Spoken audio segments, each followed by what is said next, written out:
الحمد لله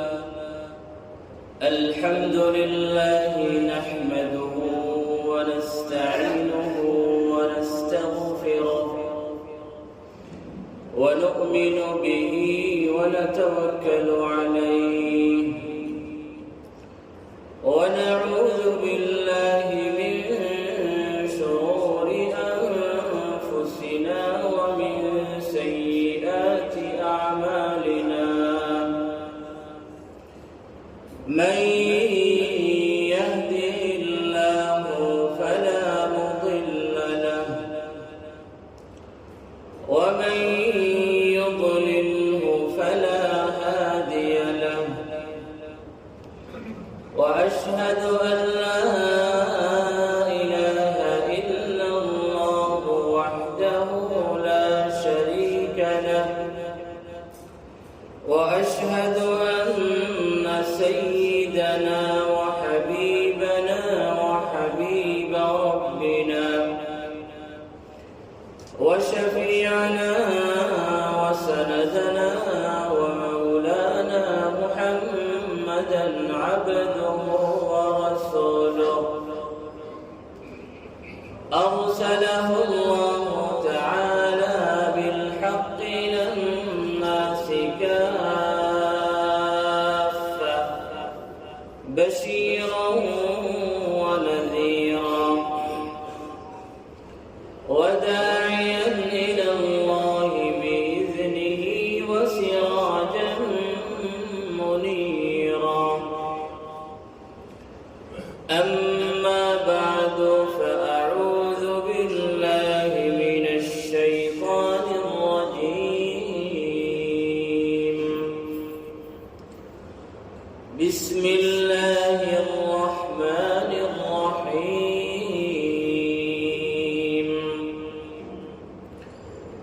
يا أيها الذين آمنوا لا يسخر قوم من قوم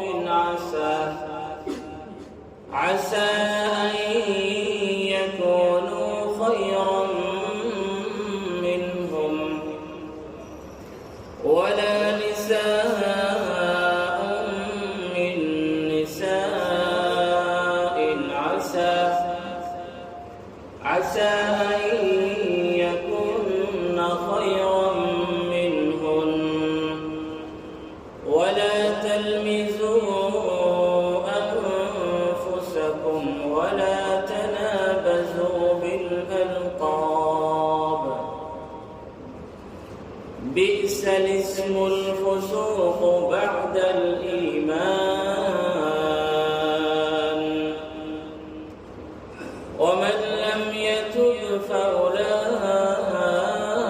هم الظالمون وعن أبي هريرة رضي الله عنه قال النبي صلى الله عليه وسلم لا تحاسدوا ولا تناجشوا ولا تباغضوا ولا تدابروا ولا يبع بعضكم على بيع بعض وكونوا عباد الله إخوانا المسلم أخو المسلم لا يظلمه ولا يخذله ولا يحقره التقوى هاهنا ويشير إلى صدره 3 مرات بحسب امرئ من الشر أن يحقر أخاه المسلم كل المسلم على المسلم حرام دمه وماله وعرضه رواه الإمام مسلم رحمه الله تعالى في صحيحه وكثير من غيره من أئمة الحديث رحمهم الله تعالى رحمة واسعة يا رب صل على النبي وآله ما فاض نبع بالجداول أو جرى. يا رب صل على النبي محمد ما شج جرح في سبيلك وانبرى. صلى عليك الله يا خير الورى تعداد حبات الرمال وأكثرا. صلى عليك الله ما غيث هما فوق السهول وبالجبال وبالقرى. صلوا على المختار أحمد إنه أزكى الأنام وخير من وطئ الثرى. بارك الله لي ولكم في القرآن العظيم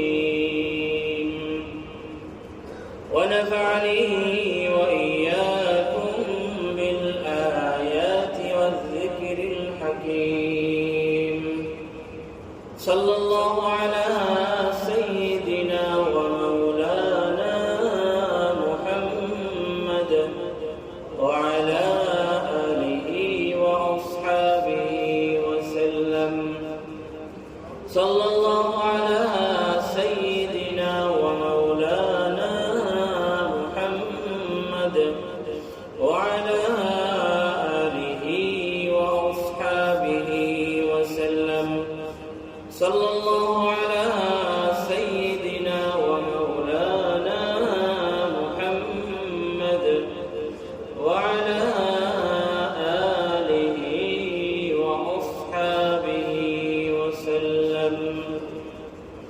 পরবর্তীকার আলমের আলিশান শাহী দরবারে লাখো করোড় শুকর, তিনি আমাদেরকে দৌলতুল ঈমান, দৌলতুল ইসলাম দান করেছেন, সেজন্য আমরা সবাই বলি আলহামদুলিল্লাহ। আমাদেরকে আল্লাহ সুবহানাহু ওয়া তাআলা ঈমানের বন্ধন, ইসলামের বন্ধন দ্বারা আমাদের সবাইকে আবদ্ধ করেছেন।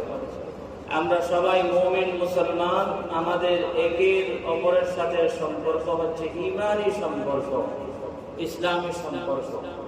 আমাদের সবাইকে এমন এক সুদৃঢ় বন্ধন আবদ্ধ করে রেখেছে, যেটি ইনশাআল্লাহ দুনিয়াতেও থাকবে, আখিরাতের মধ্যেও থাকবে। আল উখুওয়া ফিল ইসলাম যে জিনিস আছে, ইসলামী ভ্রাতৃত্ব, ঈমানি বন্ধন এত মজবুত যে সত্যিকার অর্থের মুসলমান, সত্যিকার অর্থের মুমিন বান্দাদের মাঝে এই বন্ধনটি এত মজবুত যে দুনিয়াতেও এবং আখিরাতেও এই বন্ধনটি পরস্পরের মাঝে কাজে লাগে। এই যে ইন্নামাল মুমিনুনা ইখওয়া, মুমিনরা পরস্পর ভাই ভাই। আল মুসলিমু আখুল মুসলিম, এক মুসলমান আরেক মুসলমানের ভাই। এই সম্পর্কে আমরা গত সপ্তাহে আলোচনা শুরু করেছিলাম যে আমরা, আপনার ভিতরে ঈমান আছে, আপনার ভিতরে ঈমান আছে, আপনার ভিতরে ঈমান আছে, আমার ভিতরে ঈমান আছে, মানে হচ্ছে বিশেষ মজবুত একটা রশি আমাদের সবাইকে বন্দী করে একত্রে রেখেছে। আমাদের সবাইকে একটা রশি, মজবুত রশি, বন্ধন বন্দী করে রেখেছে, যেটার নাম হচ্ছে ঈমান এবং ইসলাম। সুতরাং আমাদের প্রত্যেকের দিলের একেবারে অন্তরের গহীনে এই কথা রাখতে হবে, আল মুসলিম আখুল মুসলিম, এক মুসলমান আরেক মুসলমানের ভাই। মুমিন মুসলমানরা একে অপরের ভাই, পরস্পরের মধ্যে ভাই ভাই। এই জিনিসটি যখন আমরা যারা মুমিন মুসলমান আছি আমাদের অন্তরের একেবারে অন্তঃস্থলে জায়গা দিব, তখন সেই আকীদা বিশ্বাস থেকে আমাদের মধ্যে তার অনেকগুলি প্রভাব পরিলক্ষিত হবে। যদি আপনি যদি আপনার অন্তরে জায়গা দেন আল মুসলিম আকুল মুসলিম, আমি যদি আমার অন্তরে আল মুসলিম আকুল মুসলিম এই আকীদা বিশ্বাস থেকে জায়গা দেই, আপনি যদি দেন, তাহলে আমাদের মাঝে অনেকগুলি বিষয় অনেকগুলি প্রতিফলন ঘটবে। তার মধ্যে থেকে আমরা কয়েকটি বিষয়ের আলোচনা গত সপ্তাহে করেছিলাম। এক নম্বর হচ্ছে আত-তাহাবুবু বাইনানা, আমাদের পরস্পরের মাঝে ভালোবাসা, পরস্পরের মধ্যে মহব্বত সৃষ্টি হবে। কারণ আমি আপনার ভাই, আমি আপনার ভাই, আপনি আমার ভাই। আমাদের পরস্পরের মাঝে হচ্ছে ইসলামী ভ্রাতৃত্ব আছে। সুতরাং এক নম্বর বিষয় হচ্ছে আমাদের পরস্পরের মাঝে ভালোবাসা, পরস্পরের মাঝে মহব্বত সৃষ্টি হবে। আর পরস্পরের মাঝে মহব্বত সৃষ্টি হলে তার ফায়দা কি গত সপ্তাহে আমরা আলোচনা করেছি। দুই নম্বর বিষয় আল ফারাহু, ফারাহুল মুসলিমি বিফারাহিল মুসলিম ওয়া হুজনুল মুসলিমি বিহুজনিল মুসলিম। দুই নম্বর বিষয় হচ্ছে আমার অন্তরে যদি ওই বিশ্বাসটিকে জায়গা দেই, তাহলে এক মুসলমানের আনন্দে আমি আনন্দিত হব, এক মুসলমানের ব্যথায় আমি ব্যথিত হব। কারণ তখন আমরা এক বডির বিভিন্ন অঙ্গের মতো হয়ে যাব। সুতরাং দুই নম্বর বিষয় হচ্ছে আমাদের পরস্পরের মাঝে যখন ওই আকীদাটি প্রত্যেকেই আমাদের অন্তরের গহীনে জায়গা দিব, তখন একজনের আনন্দে আরেকজন আনন্দিত হব। একজন কোনো ব্যথা, একজন কোনো কষ্ট যদি পায়, তাহলে তার ব্যথায়, তার কষ্টে আমিও ব্যথা পাবো আর আমিও কষ্ট পাবো।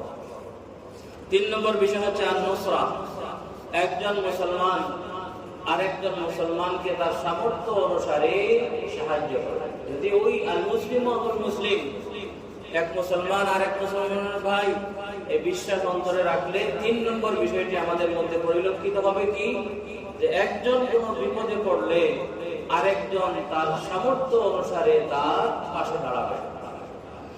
আর কোনোভাবেই যদি সম্ভব না হয়, তাহলে কমপক্ষে দোয়ার মাধ্যমে তার পাশে দাঁড়াবে। চার নম্বর বিষয় ছিল আদমুজ যুলম, এক মুসলমান আরেক মুসলমানকে কখনো জুলুম করতে পারে না, কখনো জুলুম করার চিন্তাও করতে পারে না। এই বিষয়ে আমরা আলোচনা করেছি। 5 নম্বর বিষয় হচ্ছে একজন মুসলমানকে যদি আপনি কোনো জালিমের হাতে দেখেন, তখন কোনোভাবেই আপনার সামর্থ্য অনুসারে জালিমের হাতে তাকে থাকতে দিবেন না। যাকে বলা হয় ইজলালুল মুসলিমি লিল মুসলিম, আল মুসলিমু আখুল মুসলিম বলে নবীজি বলেছেন কয়েকটি কথা।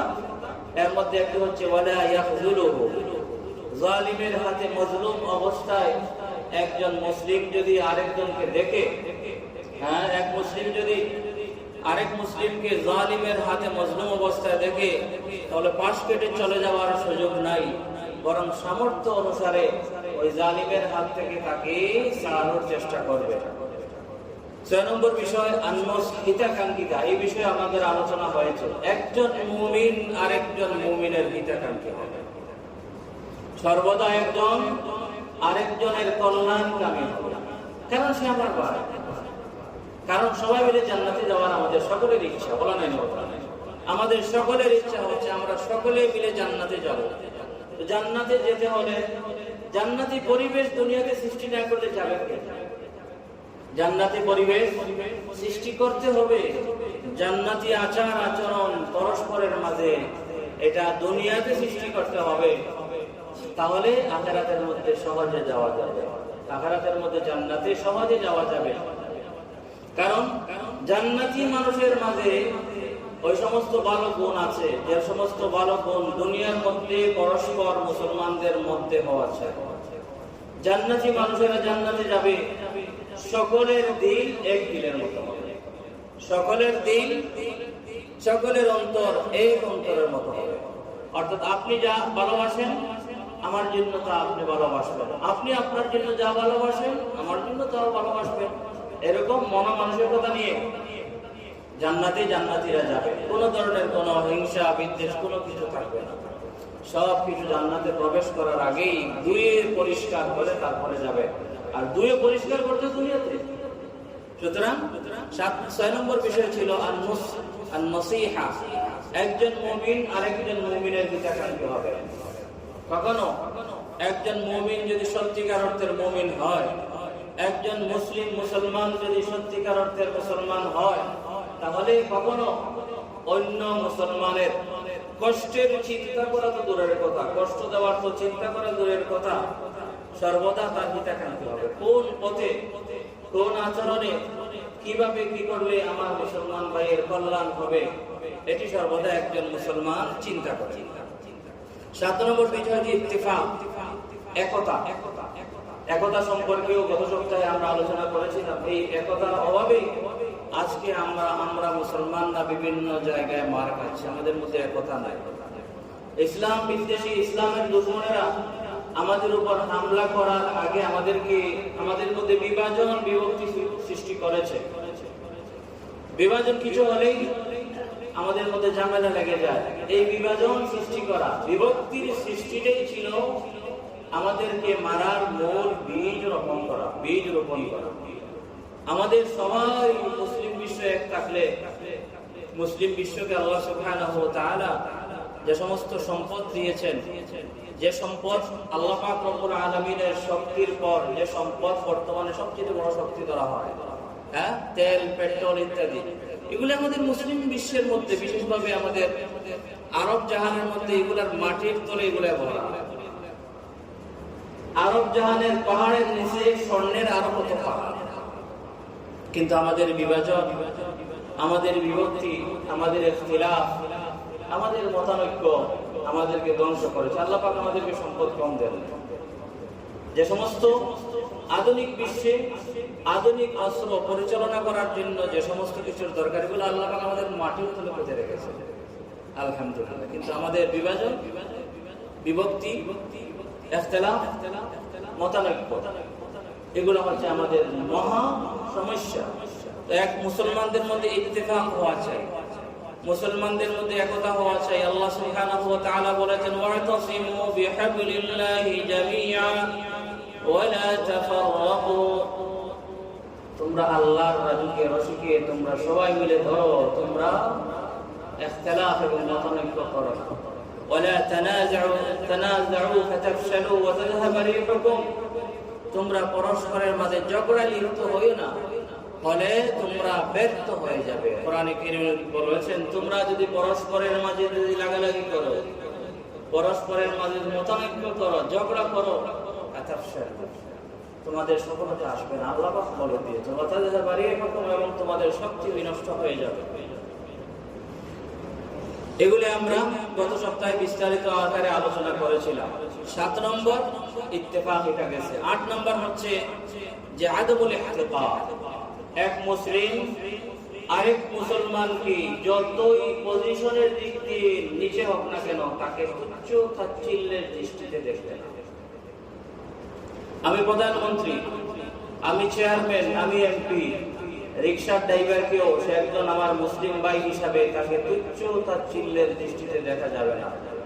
আমি ঘরের মালিক, আমার ঘরে চাকর চাকরানি যারা কাজ করছে, তারা তাদের কাজ করুক, কিন্তু তারাও মানুষ, তারাও বনু আদম। কুল্লুকুম মিন আদম ওয়া আদম মিন তুরাব, আমাদের সকলের গোড়ায় হচ্ছেন আদম আলাইহিস সালাম, আমাদের সকলের আদি পিতা আদম আলাইহিস সালাম। প্রধানমন্ত্রী, রাষ্ট্রপ্রধান, রাষ্ট্রপতি থেকে শুরু করে একেবারে রিকশা ড্রাইভার, টেলার ড্রাইভার সহ আমাদের সকলের আদি পিতা হচ্ছেন কে? আদম আলাইহিস সালাম। আমাদের গোড়ায় আমরা।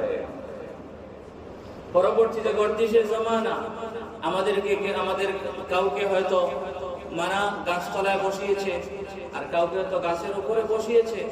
14 তলা 15 তলা টাওয়ারের মালিক হয়তো কেউ হয়েছেন, আবার কেউ হয়তো একটা কুড়ে ঘরের মালিক হতে পারে নাই।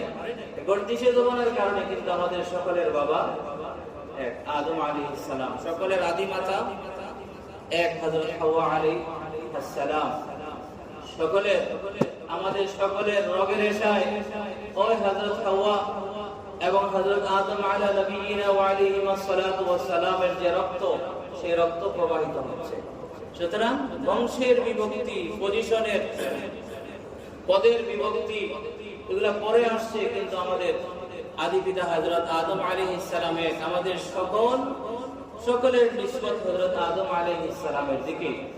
আর নবীজি বলেছেন, ওয়া আদামু মিন তুরাব, এত অহংকারের কিছু নাই। আল্লাহ সুবহানাহু ওয়া তাআলা আদম আলাইহিস সালামকে বানিয়েছেন মাটি দিয়ে। সুতরাং একে অপরকে তুচ্ছ তাচ্ছিল্যের তাকারত এর দৃষ্টিতে দেখার কোনো সুযোগ নাই। নবীজি সাল্লাল্লাহু আলাইহি ওয়াসাল্লাম বলেছেন, আল মুসলিমু আখুল মুসলিম। এটা বলার পর অনেকগুলি কথা বলেছেন। তার থেকে একটি কথা হচ্ছে ওয়ালা ইয়াহতিরুহু, এক মুমিন আরেক মুমিনকে, এক মুসলিম আরেক মুসলিমকে কখনো তুচ্ছ তাচ্ছিল্যের দৃষ্টিতে দেখতে পারবে না। আমি যতই নিচের বংশের হই না কেন, আমি চাকরির দিক দিয়ে যত নিচের চাকরি করি না কেন, উপরের যারা আছেন তারা যদি আমাকে তুচ্ছ তাচ্ছিল্যের দৃষ্টিতে দেখেন, তাহলে প্রমাণ করে যারা দেখছেন তাদের ঈমান পরিপূর্ণ হয় না।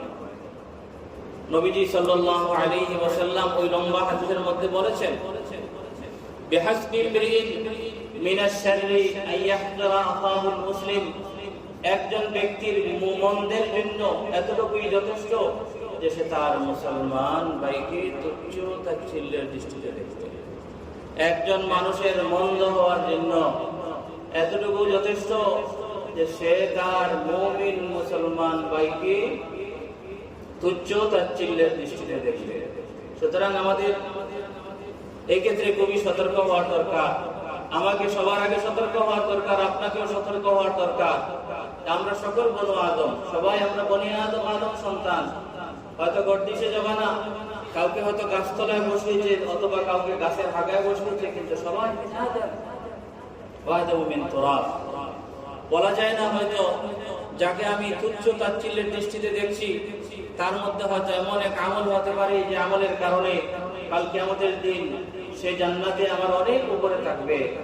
আর আমার ওই তাকে তুচ্ছ তাচ্ছিল্যের দৃষ্টিতে দেখার কারণে এমন হতে পারে, আল্লাহ মাফ করো, জান্নাত থেকে বঞ্চিত হতে পারবে।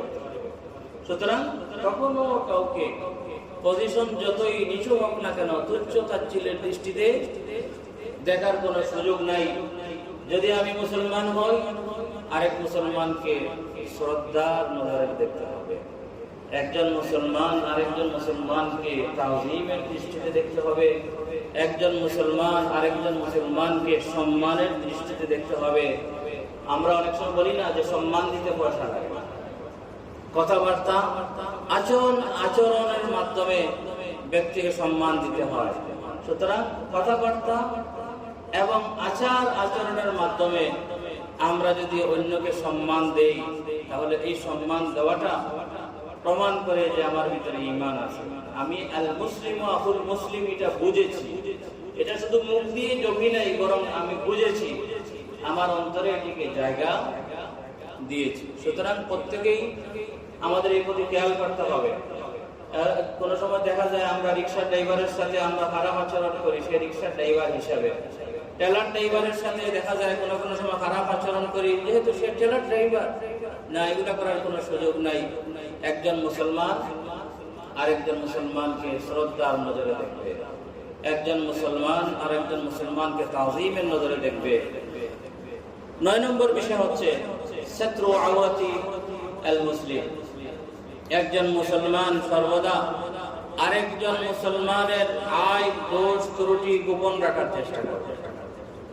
একজন মুমিন যদি তার অন্তরে আল মুসলিম আহুল মুসলিম ওই বিশ্বাসটা যদি রাখে, সেই বিশ্বাসের 9 নম্বর দাবি হচ্ছে যে যদি কোনো মুসলিম, কোনো মুমিন ব্যক্তির ভিতরে যদি কোনো দোষ ত্রুটি পরিলক্ষিত হয়, তাহলে সে একা একা গোপনে তাকে গিয়ে বলবে, ইসলাহের উদ্দেশ্যে, সন্দেহের উদ্দেশ্যে নয়, ইসলাহের উদ্দেশ্যে, সংশোধন করার উদ্দেশ্যে, যে চাচা আপনার ভিতরে একটা অভ্যাস আছে, এই জিনিসটা আসলে কোরআন সুন্নাহ সম্মত নয়, এটা আপনি সম্ভব হলে কি করে বলবেন। আমি একজন, আমার ভাতিজা আমার তার পক্ষ থেকে আমার আইব ত্রুটি বললে তাকে মানে ছোট নজরে না দেখা, কারণ সে দোষটা ধরিয়ে দিয়েছে। কিন্তু কখনো মানুষকে লজ্জিত করার উদ্দেশ্যে, মানুষের সম্মান বিনষ্ট করার উদ্দেশ্যে কখনো তার দোষ ত্রুটিগুলি অন্যের কাছে পৌঁছানো যাবে না। হাদিসের মধ্যে আসছে আল্লাহর হাবিব সাল্লাল্লাহু আলাইহি ওয়াসাল্লাম বলেছেন, মান সাতারা আওরাতা আখিহিল মুসলিম সাতারা আওরাতাহু সাতারাল্লাহু সুবহানাহু ওয়া তাআলা আওরাতাহু ইয়াওমাল কিয়ামা। দুনিয়ার মধ্যে যদি কোনো ব্যক্তি তার মুসলিম ভাইয়ের আইব দোষ ত্রুটি গোপন রাখে, আল্লাহ সুবহানাহু ওয়া তাআলা কাল কিয়ামতের দিন তার আইব দোষ ত্রুটি গুলিকেও তিনি গোপন রাখবেন।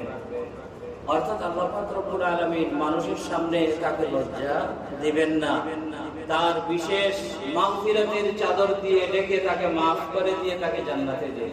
এত বড় জিনিস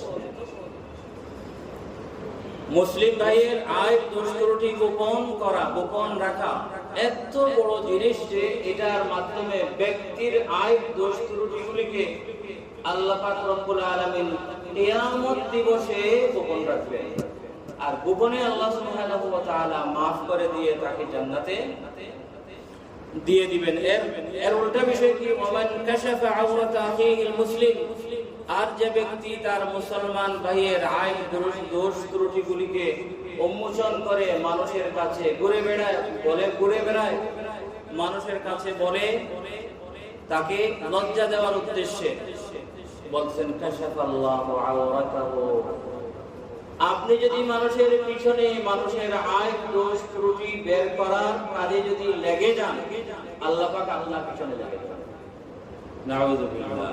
কাশাফাল্লাহু আওরাতাহু, আপনি যদি এই কাজ করেন আল্লাহ সুবহানাহু ওয়া তাআলা আপনার ওইরকম কাজ করবেন। আপনি যদি ব্যক্তির আইব দোষ ত্রুটিগুলিকে মানুষের সামনে উন্মোচন করেন, আল্লাহ পাকও আপনার আইব দোষ ত্রুটিগুলোকে মানুষের সামনে উন্মোচন করে দিবেন। বলতেছেন নবীজি, হাত্তা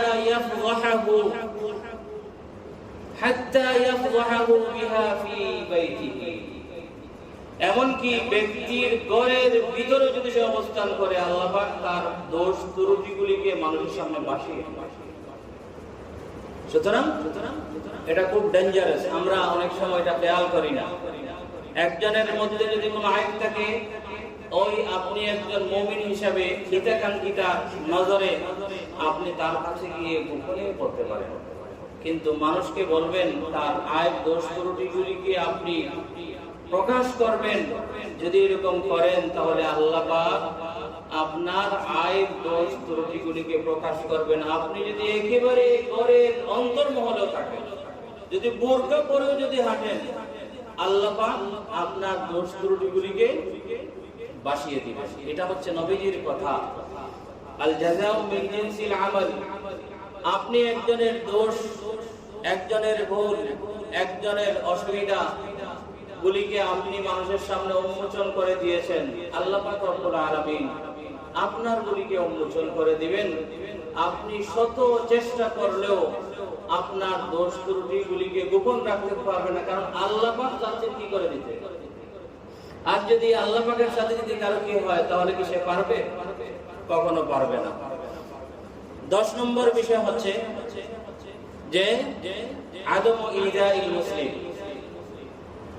একজন মুসলমান আরেকজন মুসলমানের কথাবার্তা, একজন মুসলমান আরেকজন মুসলমানের আচার আচরণ থেকে সর্বদা বেঁচে থাকবে, এটাই হচ্ছে একজন মুমিন এবং মুসলিমের পরিচয়। আল মুসলিমু মান সালিমাল মুসলিমুনা মিন লিসানিহি ওয়া ইয়াদিহি। সত্যিকার অর্থের মুসলিম হচ্ছে ওই ব্যক্তি যার জবান থেকে এবং যার আচার আচরণ থেকে অন্যান্য মুসলমানরা নিরাপদ থাকে। 11 নম্বর বিষয় হচ্ছে, এটা বলে শেষ করে দিচ্ছি, 11 নম্বর বিষয় হচ্ছে যে সমস্ত কাজের মাধ্যমে আমাদের ওই ইসলামী ভ্রাতৃত্ব নষ্ট হয়, সেই সকল কাজ থেকে দূরে থাকতে হবে। এমন কিছু কাজ করা যাবে না যে কাজের মাধ্যমে আমাদের ওই বন্ধনটি কেটে যায়। আমাদের পরস্পরের মাঝে ঈমান এবং ইসলামের যে রশি আমাদেরকে বেঁধে রেখেছে, এটা কেটে যায় মতো কোনো কাজ করা যাবে না। এখানে নবীজি সাল্লাল্লাহু আলাইহি ওয়াসাল্লাম একটি হাদিসের মধ্যে কয়েকটি কথা বলেছেন যে 1 নম্বর লা তাহাসাদু, একে অপরের মাঝে কোনো ধরনের হিংসা পোষণ করা যাবে না। এরপরে বলেছেন ওয়ালা তানাজাসু, বাজারের মধ্যে এটা অনেক সময় হয়। তানাজুস, নাজাস মানে হচ্ছে যার কোনো জিনিস কেনার খেয়াল নয়, আরেক কাস্টমার যাতে আসিয়া যখন দর করে, দর বাড়ানোর জন্য সে দরাদরি করে। এরকম আছে না বাজারে? হ্যাঁ, গরুর বাজারে কুরবানির সময় বেশি হয়, মাছের বাজারে হয়। নবীজি বলছেন ওয়ালা তানাজাসু, এটা করা যাবে না, কারণ এটা করলে পরস্পরের মাঝে ঝামেলা সৃষ্টি হবে। লা তানাজাসু, সুতরাং আমার এবং বিক্রেতার মাঝে দরাদরি হয়েছে ধরেন 100 টাকা, আরেকজন মাঝখান থেকে আসে, তার কিনার কোনো খেয়ালই নাই, আসিয়া কয় আমি 150 টাকা দেব। কারণ কি? ওই ব্যক্তি যাতে 160 টাকা বলে, 160 টাকা বলে সে চলে গেছে, ওই ব্যক্তি আসে বলে যে আমি 170 দিব, আসলে নেওয়ার কোনো খেয়ালই নাই। এটাকে বলা হয় নাজাস। যে ব্যক্তির কিনার কোন ধরনের কোনো ইচ্ছা নয়, সেই ব্যক্তি আরেক ক্রেতার দরাদরির মধ্যে যাতে সে আরো দাম বাড়ায় সেই উদ্দেশ্যে দর করে, সে দর করে, এই দর করাটা হচ্ছে নিষেধ। এটা অনেক সময় গরুর বাজারে আমি গেছি গরু কিনতে 50,000 টাকা, সেক্ষেত্রে আরেকটা দলাল রাখি দিচ্ছে, তুই আসিয়া দর করবে 70,000, যাতে ওই ব্যক্তি আসিয়া বলে 71,000। এটা হারাম। এটা করলে পরস্পরের মাঝে ঝামেলা সৃষ্টি হয়। ওয়ালা তাবাগাদু, অন্তরের মধ্যে একে অপরের প্রতি কোনো বিদ্বেষ পোষণ করা যাবে না। ওয়ালা তাদাবারু, আর কোন ধরনের কোন সমস্যা সৃষ্টি হলে মানা একে অপর থেকে মুখ ফিরিয়ে নেওয়া যাবে না। অর্থাৎ সমস্যা সৃষ্টি হয়েছে মীমাংসা করো, কিন্তু আমি তারে দেখতে পারি না, সে আমাকে দেখতে পারে না, এরকম মুসলমানদের মধ্যে যাতে না হয়। ওয়ালা তাদাবারু, একজন আরেকজন থেকে মুখ ফিরিয়ে নেবে না। তো এরকম আরো কয়েকটি জিনিস নবীজি সাল্লাল্লাহু আলাইহি ওয়াসাল্লাম বলেছেন, যে সমস্ত বিষয়ের মাধ্যমে মুমিন মুসলমানদের পরস্পরের মাঝে ঝামেলা সৃষ্টি হয়, সেই সমস্ত বিষয় থেকেও আমাদেরকে দূরে থাকতে হবে।